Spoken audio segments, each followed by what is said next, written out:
Good morning. আজি বিশেষ এটা কাৰণত লাইভ আহিবলগীয়া হৈছে। তো কথা হৈছে কি, মই এটা আমাৰ যিটো হাইৱে, এই নেশ্যনেল হাইৱেৰ কাষতে আছোঁ এতিয়া। তাৰমানে মই ৰাতিপুৱা মায়ে ক'লে যোৱাকালি বোলে ৰাতিপুৱা যিবিলাক আমাৰ ল'ৰা ছোৱালী দৌৰি থাকে, যিবিলাকে আৰ্মি চাকৰি কৰিম বুলি ভাবিছে বা যিবিলাকে পুলিচৰ চাকৰি কৰিম বুলি প্ৰেক্টিছ কৰে, ৰাতিপুৱা 4টামান বজাৰ পৰা তেওঁলোকে দৌৰিবলৈ আৰম্ভ কৰে, 3-4টাৰ পৰা। আৰু দৌৰোঁতে কি হ'ল, কালি এইডোখৰতে কালি এখন গাড়ীয়ে বোলে দুজনী ছোৱালী আৰু প্ৰায় 3টা ল'ৰা মহতিয়াই থৈ গ'ল। এইডোখৰত এইখন মাউজিনী ধাবা, তাৰ অপজিট ৰাস্তাটোৰ কাষতে মানে অলপ জংঘল বেছি আছে। তো এটি কাষে কাষে দৌৰিব নোৱাৰে, এই বগা চিনৰ পৰা ভিতৰত দৌৰিব নোৱাৰে। চ' কি হ'ল, ভিতৰলৈ গৈছিলে আৰু গাড়ীয়ে পিছফালৰ পৰা মাৰি থৈ গ'ল। এতিয়া কথা হৈছে কি, মই লগে লগে মোৰ ষ্টুডেণ্ট কেইজনীমান আছে, সিহঁতক ফোন কৰিলোঁ। যিহেতু মই সৰুৰ পৰাই দৌৰি থাকোঁ আৰু আৰ্মি চাকৰি কৰিবলৈ বহুতবাৰ দৌৰিলোঁ, চেষ্টা কৰিছিলোঁ। দাদাই পালে, মই নাপালোঁ। হয়তো আৰ্মি চাকৰি কৰিবলৈ মোৰ ভাগ্যত নাছিলে। কিন্তু এতিয়াও মানে সেই আৰু গোগামুখত যেতিয়া জাট ৰেজিমেণ্ট আছিলে, জাট ৰেজিমেণ্ট আমাক ট্ৰেইনিং দিছিলে, 6 মান্থমানৰ আমাক ট্ৰেইনিং দিছিলে। তো আৰ্মিৰ প্ৰি ট্ৰেইনিং কিছুমান আমি পাইছিলোঁ।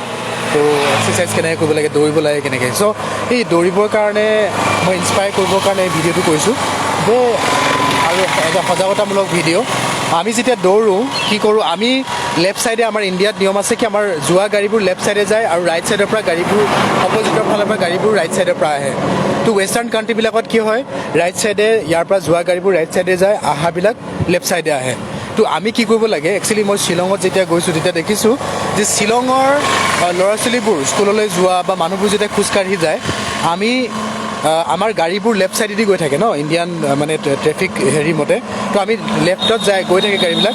তো শ্বিলঙৰ ল'ৰা ছোৱালীবিলাকে অপজিট খোজকাঢ়ি আহে, মানে গৈ থকা ফালেদি খোজকাঢ়ি নাযায়, গৈ থকা ফালে মানে লেফ্ট ছাইডেদি তেওঁলোকে অপজিট আহি থাকে খোজকাঢ়ি। তেতিয়া কি হয়, আমাৰ ফ্ৰণ্টৰ পৰা গাড়ীখন যে আহি থাকে আমি দেখা পাওঁ। মানে এতিয়া আমি দৌৰি গৈ আছোঁ, আমাৰ ল'ৰাবোৰে দৌৰি গৈ আছে, আমি পিছফালৰ পৰা কি কৰিছে, মহতিয়াই লৈ গৈছে। মানে সেইটো দেখি নাপালে কাৰণে মহতিয়াই লৈ গৈছে, পিছৰ পৰাটো গম নাপায়।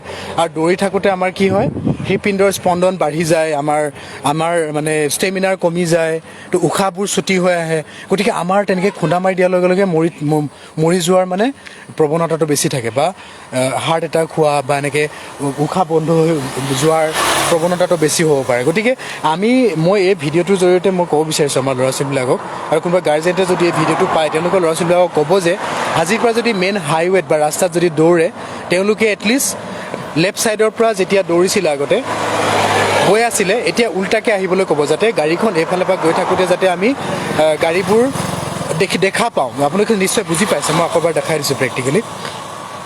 এতিয়া এই গাড়ীবোৰ এইফালে গৈ আছে, মই বাওঁ ছাইডে ৰখি আছোঁ, ৰাস্তাটোৰ বাওঁ কাষে এই গাড়ীবোৰ গৈ আছে নহয়।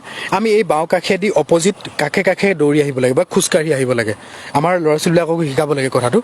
আৰু কি হয়, তেতিয়া আমি দেখি পাম যে ফ্ৰণ্টৰ পৰা কি গাড়ী আহিছে, তেতিয়া আমি ছাইড কাটি দিব পাৰিম। আৰু যদি আমি বাওঁ ছাইডে গাড়ীবোৰ গৈ আছে, আমি এইফালে যদি খোজকাঢ়ি গৈ থাকোঁ, তেতিয়া কি হ'ব, পিছফালৰ পৰা গাড়ীয়ে মহতিয়াই থৈ যায়। এতিয়া সেইকাৰণে ৱেষ্টাৰ্ণ কাণ্ট্ৰিবিলাকত অপজিট গাড়ী যায়। এতিয়া সিফালে যোৱাবোৰ ৰাইট ছাইডে যায়, আহাবোৰ মানে লেফ্ট ছাইডে আহে। তো আমি কি কৰিব লাগিব, এতিয়া আমি লেফ্ট ছাইডে গৈ থকা গাড়ীবোৰক আমি দেখিবৰ কাৰণে আমি লেফ্ট ছাইডেদি অপজিট আমি খোজকাঢ়ি আহিব লাগিব বা দৌৰি আহিব লাগিব। তেতিয়া আমাৰ ঘটনা হোৱাৰ প্ৰৱণতাটো নাথাকে। এতিয়া কেইদিনমান আগত দেখা পোৱা গ'ল, এই বৰদলনি আমাৰ ৰঙাজানৰ এজনী খুব দুখীয়া ঘৰৰ ছোৱালী, এই টিমটো কালি যিটো এক্সিডেণ্ট হৈছে ৰঙাজানৰ হয়, আমাৰ ৰঙাজান কৈবৰ্ত গাঁৱৰ কোনোবা ল'ৰা ছোৱালী আছিলে। আৰু তাৰ আগতে যিটো কেছ হ'ল, আমাৰ এই শিঙিজান বুলি দলং এখন আছে, শিঙিজানত তাই দৌৰি গৈ আছিলে। তাইও মানে খুব দুখীয়া ঘৰৰ ছোৱালী আৰু চাকৰি পাবলৈ খুব মেধাৱী ছাত্ৰী আছিলে। তাইক পিছফালৰ পৰা খুন্দিয়াই থৈ মানে খান্দাত পেলাই থৈ গ'ল, মানুহে বিচাৰি পোৱা নাছিলে। কালিও তেনেকৈ এটা ল'ৰাক বিচাৰি পোৱা নাছিলে, সেই ল'ৰাটোক পিছত মানুহে মানে জংঘলৰ পৰা উঠাই আনিছে বুলি কৈছে। গতিকে এতিয়া তেওঁলোকে মৃত্যুৰ সৈতে যুঁজি আছে, মেডিকেলত আছে, লখিমপুৰৰ পৰা হয়তো ৰেফাৰ কৰিছে ডিব্ৰুগড়লৈ। গতিকে এই ভিডিঅ'টোৰ যোগেদি মই এইটো ক'ব বিচাৰিছোঁ যে আমাৰ ল'ৰা ছোৱালীবিলাকে আজিৰ পৰা যেনেকৈ আগতে দৌৰিছিলে তাৰ অপজিট দৌৰিব, লেফ্ট ছাইডে দৌৰি নাযাব, লেফ্ট ছাইডে অপজিটত দৌৰি আহিব, লেফ্ট ছাইডেদি দৌৰি আহিব, দৌৰি নাযাব।